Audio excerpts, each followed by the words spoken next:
Hola gente, hoy les voy a hablar de las prohibiciones que habían en Cuba. Para los izquierdosos, ¿no?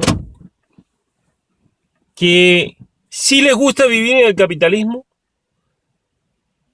pero que admiran la revolución cubana, que han ido posiblemente de vacaciones a los hoteles de La Habana y de Varadero, pero que jamás se les ocurriría irse a vivir allí. Les voy a contar cómo era cuando yo era niño, incluso antes de cuando yo era niño. Las prohibiciones que habían en Cuba, que hoy dan risa. Bueno, nosotros incluso nos reíamos en esa época de eso, nos burlábamos y burlábamos además esas prohibiciones y les voy a decir qué fue lo que pasó con todas esas prohibiciones. En Cuba, mira, vamos a empezar por la música. Solamente por lo que es en la música, la cantidad de artistas que habían prohibidos en la radio cubana eran enormes y eran completamente ridículos. Los Beatles, prohibidos los Beatles. ¿Por qué razón? No se sabe. Todas estas prohibiciones, les voy a decir, venían desde arriba, pero no estaban escritas en ningún lugar. Nadie sabía exactamente a ciencia cierta por qué. Esos eran decretos que se hacían, que se le daban directamente a las radioemisoras y nadie se enteraba por qué. Incluso la gente que trabajaba en las emisoras no sabían. Eso era una onda del partido y punto. Se censuraba. Entonces los Beatles estaban prohibidos en la radio, no se podía oír a los Beatles. Incluso la gente, si tú tenías por casualidad un long play de los Beatles, la policía te podía agarrar y llevarte a la estación de policía, te decomisaban el producto y bueno, te hacían preguntas para saber que si tú eras un enemigo de la revolución o no. Fíjense lo que lleva todo este tipo de dictaduras. Entonces vamos a seguir. Los Beatles prohibidos. A ver, Roberto Carlos estaba prohibido. ¿Por qué razón? A mí me parece que porque Roberto Carlos tenía canciones cristianas. A mí me parece que es eso. Y como las revoluciones comunistas son ateas, están en contra de la iglesia, entonces esta es la razón. Roberto Carlos. Vamos a seguir. Julio Iglesias. A ver, Julio Iglesias. ¿Por qué Julio Iglesias estuvo vedado en Cuba? No tengo la menor idea, no sé por qué, cuál es la razón. Pero estuvo vedado como 10 años. Toda la década del 70 estuvo vedado. Rafael estuvo vedado en Cuba. No se podía oír Rafael en la radio. Entonces en la radio de Cuba lo que se oía eran, todas las canciones en inglés estaban prohibidas. ¿Ah? Pocas canciones en inglés se pasaban en la radio y creo que eran un programa de radio de los años 80, en los años 70 no sé si existía un programa de radio que se llamaba Now, y era Now porque pertenecía como a una corriente de hippies antisistemas norteamericanos. Entonces pasaba la canción Now, entre otras canciones y punto. Pero aparte de eso, no pasaba nada en inglés. Lo que sí se pasaba en la radio eran canciones, baladas románticas y eso, españolas y francesas. Pero en inglés, muy poco. Entonces vamos a seguir con los artistas que estaban vedados. Celia Cruz, evidentemente, cubana que se fue de Cuba, que ella, porque sí hablaba directamente en contra de la revolución y en contra de Fidel Castro, era por eso. Y Celia Cruz estuvo vedada en Cuba toda la época de los 60, 70, 80, 90 y todos los 2000. Y ahora, es decir, casi 60 años de... ¿Qué es eso? 60 años. Vamos a seguir. La Guerra de las Galaxias, la película de la Guerra de las Galaxias estuvo completamente prohibida en Cuba toda la época de los 80. Los 90 yo no sé qué es lo que pasó, pero yo jamás vi que se pusiera esa película en la televisión. Lo que sí me acuerdo es que habían puesto una película parecida, galáctica, una onda de esa, pero la Guerra de las Galaxias jamás. Nunca la pusieron. Y ¿por qué? Porque la fuerza del mal, una onda de esa, ellos decían que esto era una apología al fascismo, una onda de esa. Vamos a seguir. Dentro de las películas, mascar chicles. Mascar chicles. Uno podía mascar una goma de mascar. Eso estaba prohibido. Eso le decían diversionismo ideológico. Yo recuerdo, mi hermano era marinero, ¿okay? Y él viajaba. El primer viaje que hizo fue a Panamá, luego fue a España. Cuando él regresó a España en el 82, yo estaba en séptimo grado en la secundaria. Y él trajo goma de mascar, trajo chicles. Y la gente que traía chicle los mascaba y se lo pasaba al otro para que la gente supiera qué cosa era. Fíjense, se lo pasaba de una boca, la gente lo podía lavar con el agua y se lo metía en la boca para mascar eso, para saber qué cosa era eso. Y la gente, yo recuerdo que yo me llevé la mitad de un chicle para no gastarlo completo, me la llevó a la escuela. Y eso era una sensación allí, ese fue totalmente un éxito, ¿no? Con mis amigos y con las chicas ahí, wow, un chicle, ay, la gente te miraba, cierta gente con cierto recelo, como diciendo, y no, este es algo del capitalismo, ¿no? Imperio y todas esas cosas eran una amalgama en aquel momento. Y entonces yo me escondía, ¿no? Tratando de mascar de los profesores.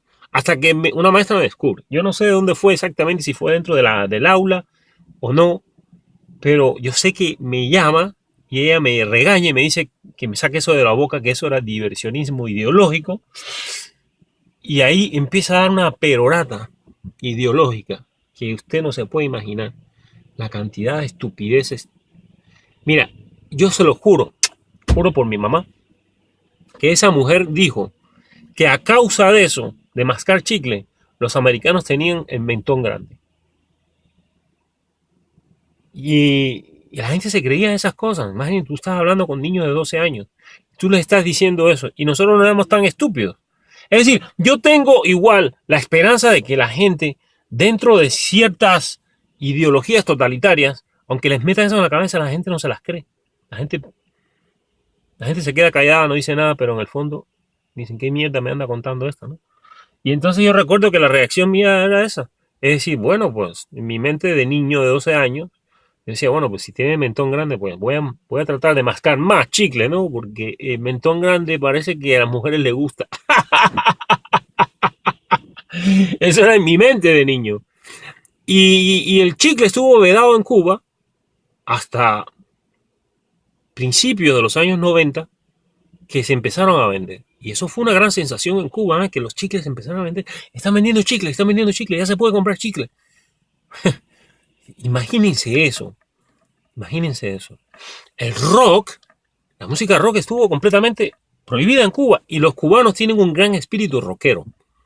Los cubanos que son rockeros no oyen nada que sea música latina. Raro ver un rockero que oiga música latina, que oiga música, por ejemplo, salsa o música cubana. Y entonces las prohibiciones que habían en Cuba con la música rock propiamente dicha cubana eran muy grandes. Es decir, los recursos del Estado estaban destinados sí a la música son, a la música salsa, las raíces de nuestra cultura latina. Ok, está bien, afrocubana, está bien, pero prohibir recursos a grupos cubanos que también tenían talento y que podían hacer fusión de música latina con jazz y con rock, esa gente se les ponía zancadillas. Y entonces, a solo pocos grupos como los Dan, muy pocos, los Dada creo también, que eran grupos, no eran ni siquiera de rock, eran grupos de pop cubanos que hicieron ciertas músicas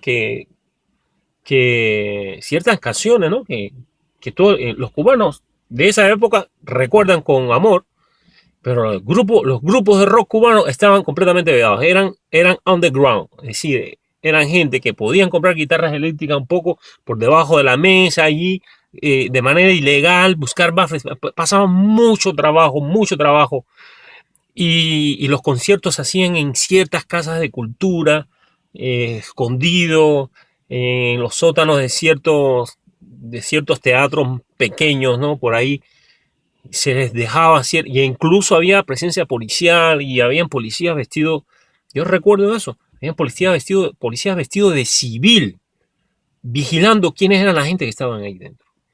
Incluso a mí me contaron a principios de los años 90, que había una especie de concierto de rock, donde habían ciertos poetas también que eran un poco rebeldes, como toda juventud que es rebelde, y estaba en contra. Habían cosas que estaban en contra de lo que estaba pasando en Cuba, un poco en contra del gobierno, ¿no? Todavía los jóvenes en ese momento no tenían una conciencia plena de qué era lo que pasaba. Era una especie de rebeldía lo que estaba pasando, sin querer decir que eran anticomunistas. Y aún así, y se veía que estaban dentro, eran gente que estaban vestidos de civil, que no tenían el pelo largo. Si no tenían el pelo largo, lo tenían rapadito. Eran gente del ejército vestido de civil para hacerse pasar como público. Y luego empezaron a gritar consignas en contra de la revolución, y en eso llega la policía. Bueno, todo eso era evidentemente un show formado por esa gente para acabar con todo eso. Y entonces, ¿cuáles fueron las consecuencias de todo eso? Bueno, pues, primero con la música. La gente hacían antenas. Esto es para la gente que no sabe, ¿eh? Los cubanos saben todo lo que yo estoy diciendo. Las antenas que se hacían en Cuba en los años 70, los años 80, 90, para poner encima de los techos de los edificios, hechos por la revolución además, para captar la FM y la AM y la televisión de Miami, era masivo, era tan masivo que el gobierno a veces mandaba agentes de la seguridad del Estado a romper esas antenas, y no daba abasto porque una semana después las antenas estaban de nuevo ahí, las volvían a hacer. Y era muy fácil porque yo recuerdo que los planos de las antenas se pasaban de mano en mano y la gente buscaba los materiales, no sé cómo, pero se buscaban los materiales. Y las antenas se hacían. Yo recuerdo la antenaza que nosotros teníamos ahí arriba, una antena inmensa, más grande que un adulto, más o menos de unos más de 2 metros o posiblemente 3 metros de largo, más los elementos que tenían igualmente podían dar unos 4 metros de ancho. Y era complicada la antena. Y nosotros captábamos la FM de los Estados Unidos como si estuviéramos ahí, y era el día entero escuchando música americana en inglés. Esas fueron las consecuencias. Esas fueron las consecuencias de esas prohibiciones. Y hoy en